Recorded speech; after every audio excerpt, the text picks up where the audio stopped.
Bonjour, chers parents. Un message aujourd'hui très important en lien avec la grève des autobus scolaires qui aura lieu du 18 au 24 avril inclusivement. Il faut comprendre que ce sont les journées du 18, 22, 23 et 24 avril en ce qui nous concerne, puisque le vendredi 19 est une journée pédagogique. Donc, information importante parce qu'on prévoit plus de 400 véhicules dans les environs de l'école le matin entre 8h et 9h et probablement la même chose en soirée. Comprenez que ça va être une circulation qui va être difficile et il y a quelques consignes très importantes à suivre que je vous livre aujourd'hui. Tout d'abord, la chose la plus simple serait de laisser votre enfant et de le reprendre à un point prévu par vous et lui dans la périphérie de l'école. Utilisez les rues environnantes, laissez-le un peu plus loin. Il marchera pour venir à l'école, ce qui est très bon pour la santé de toute façon. Et en cas de pluie très abondante, là, à ce moment-là, je vais vous parler des autres situations possibles dans la cour de l'école. Mais le plus simple serait vraiment de vous entendre pour laisser votre enfant en périphérie de l'école, qu'il marche 2 ou 3 minutes pour se rendre à l'école comme il le fait d'habitude. Si c'est impossible, je vais vous expliquer comment va fonctionner la circulation dans la cour de l'école et ce sera le seul moyen possible pour y accéder. Comme une image vaut 1000 mots, je vous partage un premier document de la cour de l'école. Ce n'est pas celui-là que je voulais. Donnez-moi 2 secondes. Et voilà. Donc, je vous partage ce document. Vous voyez une vue aérienne de la cour de l'école et voici comment ça va fonctionner. Vous allez, en tant que conducteur automobile, suivre les lignes rouges. La seule façon d'entrer dans la cour de l'école sera par la rue Saint-Pierre. Prenez note qu'à l'intersection Frontenac de la cour de l'école, il y aura un brigadier de la ville de Rivière-du-Loup qui sera là et qui interdira l'accès à quelconque véhicule automobile. Donc, aucune voiture ne pourra entrer dans la cour de l'école par la rue Frontenac entre 8h et 9h le matin, et même chose le soir entre 16h et 17h. Donc, ce sera une circulation unidirectionnelle, et ce, tant pour les autobus que pour les véhicules automobiles.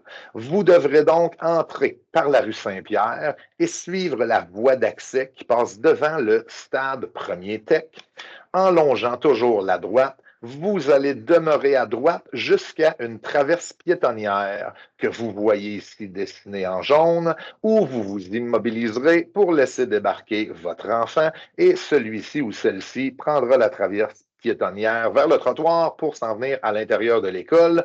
Vous quitterez ensuite en continuant de rouler à votre droite jusqu'à la rue Frontenac et il y aura un 3 stops sur la rue Frontenac pour permettre une circulation fluide aux personnes qui seront là. Donc, je le répète, c'est unidirectionnel. À partir de 8 heures le matin, vous pourrez entrer par la rue Saint-Pierre seulement et vous irez sortir par Frontenac après avoir laissé votre enfant à la traverse piétonnière. Les lignes jaunes, ce sont pour le trajet des autobus qui feront le contraire et on veut éviter tout croisement entre les véhicules automobiles et les autobus. Donc, le matin, nous aurons 3 brigadiers aussi dans la cour de l'école, très, très importants, qui seront là pour gérer la circulation. Mais on pense que ça va très bien se dérouler le matin puisque vous arrêtez quelques secondes, votre enfant débarque et par la suite, vous quittez la cour de l'école. Ce sera le seul sens et les autres véhicules seront retournés tout simplement de côté. Là, quiconque se présente à la rue Frontenac ne pourra pas aller dans la cour de l'école. En ce qui concerne le soir à 16h, c'est probablement là la plus grosse problématique. Je vous dirais, si vous pouvez retarder un peu votre venue à l'école pour venir chercher votre enfant, un peu après 16h30, 16h45, ça va probablement être plus facile. Ce qu'il faut savoir, c'est qu'à l'école, on va avoir des locaux disponibles pour accueillir les élèves en fin de journée. Donc, tout le secteur de la place publique, là, au rez-de-chaussée, le local R141, le café sportif, le bistrot, on a de la place pour que les élèves restent 15, 20 minutes, 30 minutes de plus en attendant leurs parents. Le soir, ce qu'on va faire, c'est qu'on va se servir de la cour ouest de l'école que vous voyez maintenant normalement sur le dessin pour faire un stationnement temporaire. Donc, vous donnerez un rendez-vous à votre enfant lui disant à 4h15, je vais aller te chercher. On vous demande d'arriver quelques minutes avant, donc d'être précis dans votre rendez-vous avec votre enfant. Et on aura des agents de stationnement qui vont stationner les véhicules en s'assurant de laisser des voies de circulation. Et quand votre enfant arrive, il va embarquer et vous allez quitter toujours exactement dans le même sens, donc en entrant par la rue Saint-Pierre et en quittant par la rue Frontenac. Il faut comprendre que la circulation va être pénible à la sortie. On aura des gens dans la cour pour vous guider, pour s'assurer que ça fonctionne bien, mais ça va être pénible si jamais il y a 300 véhicules qui se présentent entre 4 heures et 4 heures et demie. Donc, s'il vous plaît, si vous n'êtes pas une personne patiente, je vous invite à trouver un autre moyen pour venir récupérer votre enfant après l'école. Ça va prendre de la patience dans la cour de l'école.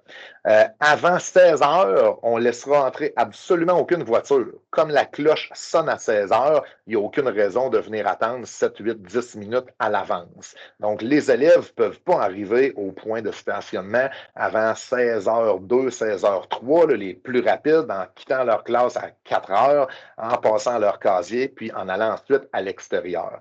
Donc, on vous invite à vous armer de patience et surtout de prudence. Je vous rappelle que la vitesse est à 20 km/h maximum dans la cour de l'école, partout. C'est très bien indiqué, c'est toujours comme ça. Soyez conscient qu'à 20 km/h, là, on n'écrase pas personne. On va à peine plus vite qu'un piéton. Donc, à ce niveau-là, en respectant les limites de vitesse, il n'y aura pas de danger pour la sécurité de qui que ce soit. Important aussi de respecter les consignes qui vont vous être données par les personnes qui vont être là pour gérer le stationnement. Si on vous dit avancer dans le troisième espace à gauche, s'il vous plaît, avancez dans le troisième espace à gauche. Ça ne sera pas une situation parfaite, mais on va essayer de le faire du mieux possible. Et je pense que si tout le monde arrive justement dans la cour de l'école en sachant très bien que ça peut prendre 5, 10, 15 minutes de plus, ben on va tous passer au travers de ces 4 journées-là sans mal et sans problème. Donc, j'insiste, le plus important, c'est la sécurité des élèves. Donc, une fois dans la cour de l'école, si vous avez à venir dans la cour de l'école, écoutez les consignes, soyez prudents, soyez patients. Mettez de la musique un peu dans votre véhicule automobile. On dit que la musique adoucit les mœurs. Donc, en écoutant tout le monde un petit peu de musique, on pense qu'on va être capable de s'en tirer sans problème. On parle donc d'une heure d'arrivée le matin, pas avant 8 heures, une heure pour quitter le soir, pas passer 17 heures. Si jamais vous avez une problématique individuelle, personnelle, qui fait que vous devez amener votre enfant à l'école avant 8 heures le matin ou qui doit demeurer à l'école après 17 heures le soir, je vous demande de contacter votre direction adjointe responsable et on va trouver un moyen de s'organiser pour vous donner un petit coup de main là-dessus. Je vous remercie pour toute question. S'il y a quoi que ce soit qui n'était pas clair, donne un petit coup de fil à l'école et on va attendre au 18 avril pour la première journée d'essai de test. Et je le répète en terminant, question d'insister, si vous n'êtes pas patient et que vous êtes pressé, donnez rendez-vous à votre enfant dans la cour de l'école pour le départ est la pire des choses à faire. Donc, gardez-le en note et donnez-lui un rendez-vous ailleurs. Il y a plein de rues en périphérie où c'est très facile d'aller de toute façon. Je vous remercie beaucoup. Bonne fin de journée.